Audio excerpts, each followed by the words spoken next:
नमस्कार दोस्तों, जयंत चौधरी की पार्टी आरएलडी ने लोकसभा चुनाव के लिए अपने उम्मीदवारों की घोषणा कर दी है, जिनमें दो नाम शामिल हैं। पहला नाम राजकुमार सांगवान का है, जो जाट समुदाय से आते हैं। तो बागपत से इनका नाम फाइनल हुआ है। आपको बता दें, इस लोकसभा सीट से अब तक चौधरी परिवार के सदस्य ही चुनाव लड़ते रहे थे। वहीं दूसरा नाम समाजवादी पार्टी के नेता रहे चंदन चौहान का है, जिन्हें बिजनौर का टिकट दिया गया है। और ये भी बता दें, फिलहाल यहां से बसपा के मलूक नागर सांसद हैं। वहीं चंदन चौहान को टिकट मिलने के पीछे गणित क्या है, ये समीकरण समझते हैं और ये भी बताते हैं कि ये अखिलेश यादव के करीबी कैसे रहे।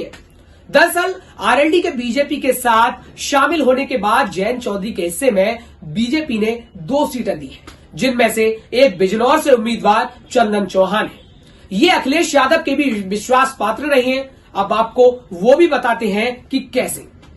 दरअसल साल 2022 में विधानसभा चुनाव में चंदन चौहान सपा में थे, लेकिन आरएलडी के सिंबल पर चंदन चौहान को चुनाव लड़ाया गया था। उस समय सपा और रालोद का गठबंधन हुआ था। सियासी जानकारों की माने तो अखिलेश के विश्वास पात्र होने की वजह से इन्हें आरएलडी के सिंबल पर उतारा गया था।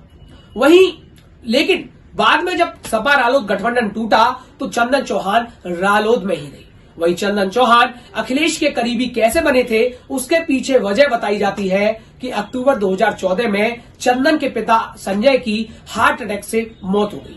उस समय चंदन भी आरएलडी में एक्टिव थे और सिर्फ 25 साल के थे। साल 2014 के लोकसभा चुनाव में चौधरी अजीत सिंह ने बिजनौर सीट से संजय के बेटे चंदन को टिकट न देकर जयप्रदा को मैदान में उतार दिया था। ऐसा कहा जाता है कि इससे चंदन चौहान की आरएलडी से थोड़ी दूरी बन गई थी और इसी बीच वह अखिलेश यादव के ज्यादा करीबी आ गए थे, यानी कि ज्यादा करीब हो गए थे। वहीं दूसरी तरफ जयंत चौधरी इन दोनों प्रत्याशियों के जरिए जाट और गुर्जर वोटों पर अपनी पकड़ मजबूत करना चाहते हैं और ये दोनों सीटें पश्चिमी उत्तर प्रदेश की अहम सीटें हैं, जहां बीजेपी की भी काफी अच्छी पकड़ मानी जाती है। अब देखना यह होगा कि जयंत चौधरी इन सीटों को अपने पाले में ला पाने में कितना सफल होंगे।